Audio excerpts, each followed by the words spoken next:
If you got a pretty and patriotic box, you're going to want to watch this as I'm going to show you how we turn this wood cutout that was in your box. All you're going to need is some fabric and embellishments, and we're going to turn it into the most gorgeous rag flag.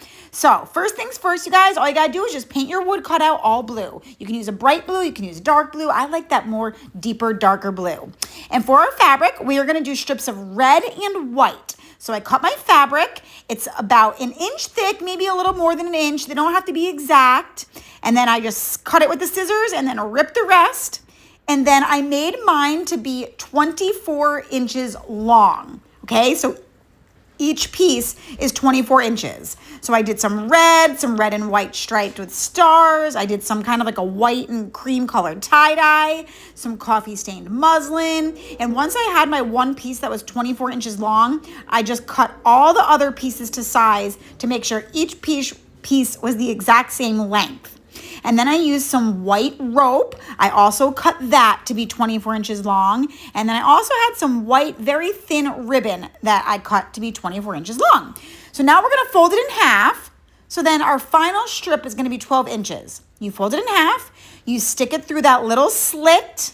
You put the ends through the loop and then you pull tight. So I designed this cutout. I made the SVG myself so that it was perfect to hold these strips of fabric.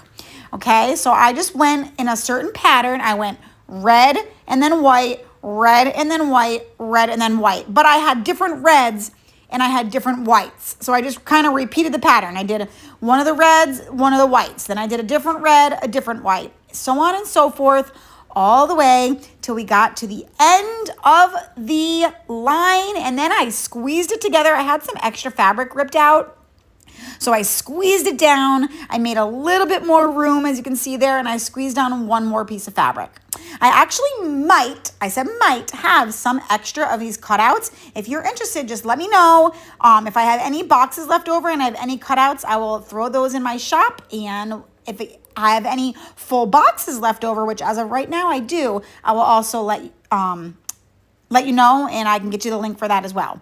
All right, now you could leave the stars see-through, or you could do as I'm doing, and I glued little pieces of the fabric to the back of them. You could also do like a sparkly cardstock or a regular cardstock. I wanted to go with the vibe that I was doing, which is kind of distressed and grungy. So I went with the kind of cream color fabric. And as you can see, I also sanded my cutout. If you want to get that really distressed look, you can use a baby wipe and wet it and then sand it, and it comes off even more. Of course, I did add some Kiehl's dark wax to grunge it up a little bit.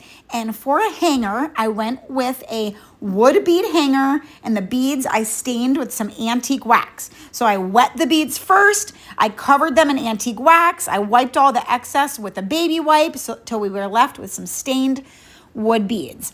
And I strung them all onto a piece of twine. I don't know exactly how many beads I used. You could probably pause it and count right here if you wanted to, but I strung them on until it was long enough. And then this cutout was made with the holes already in it. So all you have to do is just tie your twine right onto the little holes there, so you don't even have to worry about gluing it to the back.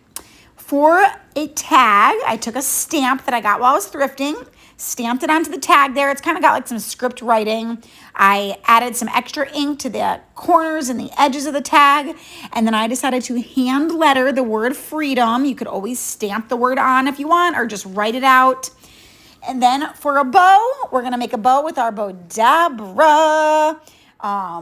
You don't need a Bodabra. You can make any kind of bow. You can make a messy fabric bow. You could use ribbon, whatever you like. But I decided to match the bow to my red and white stripes that were hanging from my rag flag.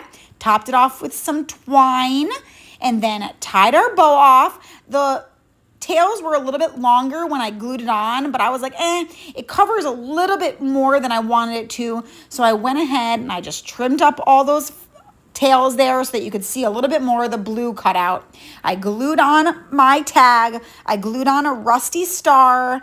And there we go. I absolutely cannot wait to see your guys' version of this rag flag, whether you make it different than mine or whether you make it exactly the same. It doesn't matter. It's going to be cute no matter what. I make sure you post a picture in my free group, and I hope you love your pretty and patriotic box.